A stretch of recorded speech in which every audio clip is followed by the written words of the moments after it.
नमस्कार दोस्तों। तो आजकल आप लोग सोच रहे होंगे कि मार्केट बहुत सही चल रहा है, स्टॉक खरीदना चाहिए और बहुत अच्छे रिटर्न मिलने वाले हैं। काफ़ी स्टॉक इस साल 100% से ऊपर का रिटर्न दे चुके हैं।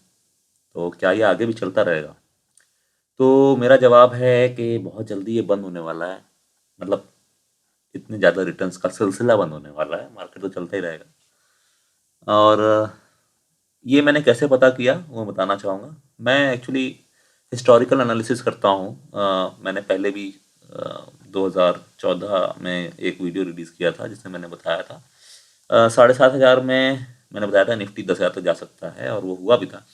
तो ये कैसे होता है? ये मतलब आप बिहेवियरल एनालिसिस कह सकते हो इसे कि ये जो चार्ट्स होते हैं ना, ये जो स्टॉक बायर्स और स्टॉक ट्रेडर्स का बिहेवियर बताते हैं। तो आप ये देखो हमेशा कि निफ्टी अ, मतलब अगर आप एवरेज निकालोगे 10 साल का तो बहुत बहुत बढ़िया रिटर्न देता है। 5 साल में भी बहुत बढ़िया रिटर्न देगा, लेकिन क्या होता है ना कि अगर बहुत ज़्यादा वो हद से ज़्यादा बढ़ जाता है तो उसको थोड़ा ब्रीदर चाहिए होता है, उसे हम ब्रीदर कहते हैं। और वो एक बियर रन में तब्दील हो सकता है जो कि अराउंड 2 इयर्स तक मैक्स खींच सकता है। तो आप ये देख सकते हो, ये 20 साल का एक चार्ट है निफ्टी का। और इसको हम यूज़ करेंगे आगे आने वाले प्राइस को प्रिडिक्ट करने में। तो पहले सबसे पहले आप ये देखो कि ये जो आप चार्ट आप देख रहे हो कि निफ्टी जैन में था 12,000 एंड उसके बाद उसने डिप मारा ड्यू टू कोविड एंड फिर वो अब 13,000 हो गया। ठीक है, अगर ये डिप ना होता तो भी निफ्टी 13,000 ही जाता अपनी पेस से। शायद 2-3 महीने पहले हो जाता, लेकिन वो ऊपर के ही फेज में चल रहा था। अब ये 13,000 हो गया है और हमें ये बताना है कि अगले 6 से 12 महीने में ये क्या कहाँ तक जा सकता है और उसके बाद क्या होगा। तो उसके लिए हम पुराने चार्ट से कंपेयर करेंगे और बताएंगे कि देखिए ऐसे केसेस जब भी हुए हैं तो क्या हुआ है निफ्टी के साथ। ठीक है, तो आप ये देखो, मैं इसको कंपेयर करूंगा 2008 के चार्ट से।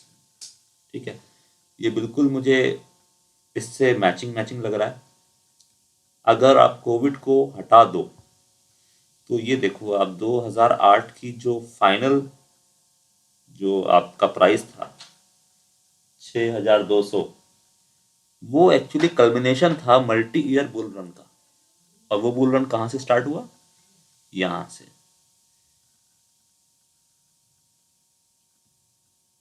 1,000 के दाम से 6,000 तक गया। और ये अराउंड 5 साल का बुल रन था। बुल रन हमेशा लंबा होता है और बियर रन थोड़ा छोटा होता है।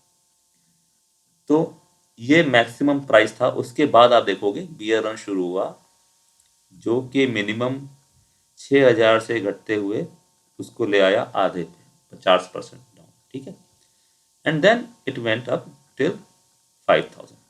तो ये कंसोलिडेशन फेज शुरू हुआ यहाँ पे 5,000 पे। तो bull run followed by a bear run and then a consolidation phase. और ये कंसोलिडेशन फेज कई साल चला। अब देखो यहाँ पे 5,000 2010 की शुरुआत में था और 2012 तक 5,000 पे बेस बनाया इसने। ठीक है, उसके बाद इसने इंक्रीज करना शुरू किया। उसके बाद फिर से ये स्ट्रक्चरल बुल रन में आ गया। अब ये बुल रन हम जो देख रहे हैं जो 13,000 पे अभी है, ये शुरुआत कहाँ से हुई इसकी, हमें ये पता करना है। ठीक है, इसकी शुरुआत हुई है 2016 से। आप ये देखो, या अगर हम और लंबा जाना चाहें तो शुरुआत इसकी 2012 से है, 5,000 पे जब था। ठीक है, तो मैं 16 ही मानूंगा क्योंकि यहाँ पे काफ़ी कंसोलिडेशन हुआ था। राइट, तो ये देखिए आप 2016 में क्या दाम था? 7,200। और अब ये अराउंड 13,000 हो गया है। ठीक है, अब पहली बात ये है कि कहाँ तक जा सकता है। ठीक, उसको प्रिडिक्ट करने के लिए हमें ये देखना होगा कि कितने टॉप्स बने हैं निफ्टी में around this period of 2016 to 2020, right? And we should also remember that bull run 5 साल का मैंने बताया था, राइट? और 2021 होगा 5वां साल, ठीक है? तो आप ये देखो 2005 से 2003 से 8 के बीच में हमें कितने टॉप्स दिखे हैं यहाँ पे? 1 2 3 4, राइट? और देन ये कंसोलिडेशन, मतलब टॉप पे कंसोलिडेशन था, बहुत छोटे छोटे टॉप्स दिखे, ठीक है? अब ऐसे ही हम यहाँ देखें, अगर एक यहाँ पे 2 टॉप्स दिखे, ठीक है, 3, ये तीसरा है टॉप, ये चौथा है, ये और 2 दिखे हमें, राइट? और ये एक और। ये तो बात पक्की है कि 12,000 वॉज अ बिग रेजिस्टेंस, वो टूट चुका है। तो उसको तोड़ के we should see around 14,000 to 14,500 in the period Jan to June 2021. उसके बाद से you will see this kind of dip जो यहाँ आप देख रहे हो, ठीक है? मैं क्यों कह रहा हूँ कि 2021 में ये होगा, उसके कई रीजंस हैं, वो मैं आपको अभी बताऊंगा आगे चल के। तो ये मेरा प्रिडिक्शन है कि 2021 में somewhere around the mid of 2021 we should start with the bear run and it should span around 2 years, जिसमें वो डाउन जाएगा 2 साल तक, ठीक है? फिर वो अराउंड 10-11, मतलब 11-12 हज़ार पे कंसोलिडेशन करेगा।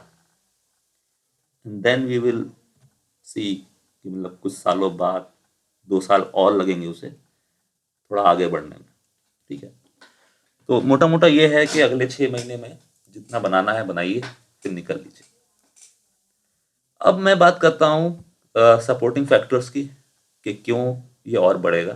तो आप ये देखो, मैंने कुछ फोरकास्ट देखे हैं यूएस इन्फ्लेशन के।